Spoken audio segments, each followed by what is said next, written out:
empathy when gratitude becomes a guilt trip. Tipping used to be optional, then became expected. Now it's everywhere, sometimes before service begins. Our next speaker breaks down how tipping prompts got out of control and why they make consumers uncomfortable, and how this shift affects workers, business, and trust.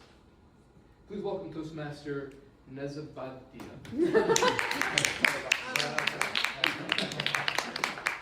Thank you, Mr. Toastmaster. Fellow Toastmasters, I want to share a story from 2 weeks ago. I was getting ready to go for my trip to Atlanta to visit my lovely parents. I woke up in the morning, I go to Starbucks, I order a cold brew, just a cold brew. And everyone knows how expensive Starbucks is, $5.50 for one grande cold brew. Oh, I was gonna ask you a question. Okay, so I'm like, all right, I'll tip them the $1 because, you know, I'm trying to be a good person. Then I get to the airport. I sit down by the gate. I said, you know what, I want to get my mom a gift and have it shipped like next day Amazon, next day delivery from this specialty e-commerce website that has these lovely gifts. And I go and I order a nice little fruit basket for next day delivery. And at the bottom it asks, oh, would you like to leave a tip for our warehouse workers? I'm thinking, but I don't see anyone. No one who's doing the work. How do I even know it's real people doing the work? Finally, the straw that breaks the camel's back is when I get up and I go to those little self-serve places that in the airport that has the snacks and the drinks. And I pick up a 20-ounce bottle of water and I go to the point of sale system. There's no one there. And what does it do? It asks for a tip. Ladies and gentlemen, raise your hand if you feel like in 2026 that tipping has gotten out of control. Goodness gracious. What was once a gesture of gratitude, what was once something that was rewarded for going above and beyond, has morphed into something very, very ugly and pervasive in our society. Technology has even enabled it and made it worse. We have swivels, we have iPads, we have tablets, we have configurations in e-commerce websites that are all basically virtualized begging, in my opinion. But it didn't used to be this way. I remember growing up as a kid, that tipping was restricted to the traditional businesses. You would go to a restaurant, you would sit down, the server would come, and they always had an enthusiastic attitude, and they were always willing to go above and beyond. And back then I remember, the standard was like 15%, it was 15%, wasn't it? And I was always embarrassed because my dad was super cheap about tipping. He would tip like less than 10%. I was always like, Dad, you're so cheap. But back then, they went above and beyond to give you great service, and 15% was the standard.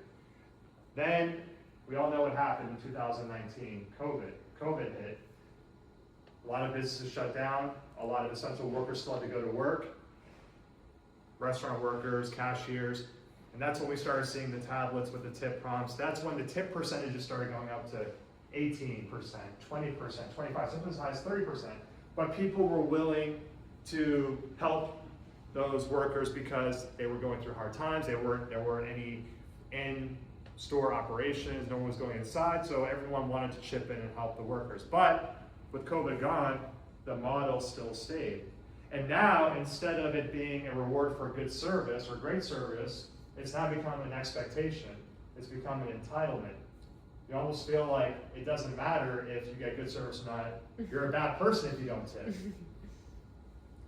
But I feel that this excessive tipping culture is corroding our society. And let me give you 2 reasons why. First is it reduces trust in businesses, trust in the people that serve us or the people that work at those businesses. Trust that we're paying what we believe should be the correct value for whatever it is we're buying. Think about it, you go to a car dealership. Why do we hate going to car dealerships so much? Toastmaster Lee, why?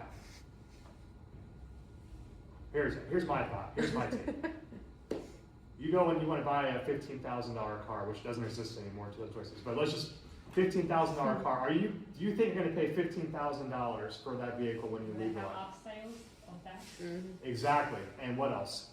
What else, Toastmaster Romina? Percentage for Dealer fees. interest charges, finance charges.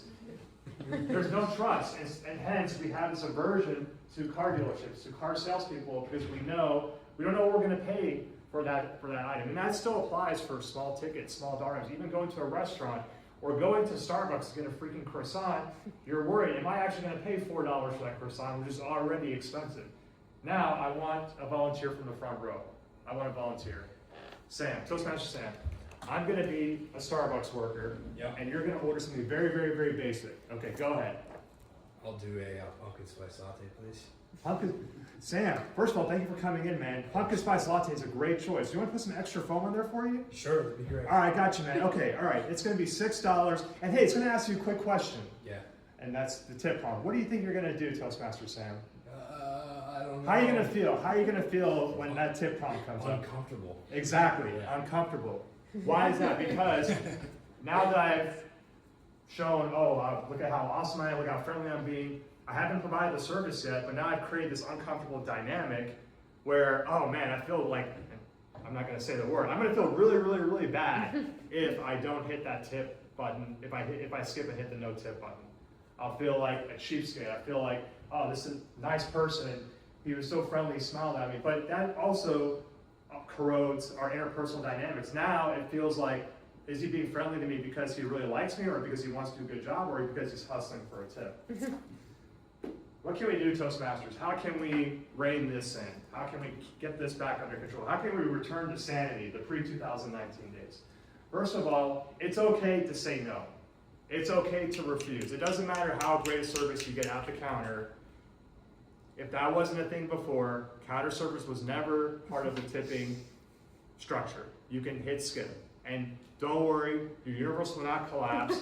The horns of shame will not sound if you say no. And that's okay. And I've done it so many times, and I still survived. The second is, just simply put, we need to stop patronizing businesses that push this technology, this ability to hustle for tips at every point of the transaction from us. It's not good business. We need to encourage businesses to be transparent with their pricing. What you see on the menu, what the prices are on the menu, is what you pay at the point of sale. Fellow Toastmasters, it's your money. You can do whatever you want with it. You're not obligated to be a charity case or to give out charity if you don't want to. You are entitled to pay the right price for whatever it is you buy. If you want to give extra, it's because you want to. It's optional and it's for great service, but don't feel obligated.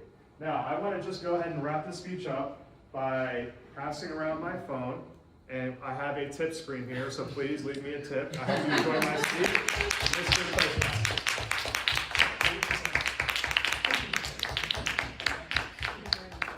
Come on down. Overdone. Oh, yeah.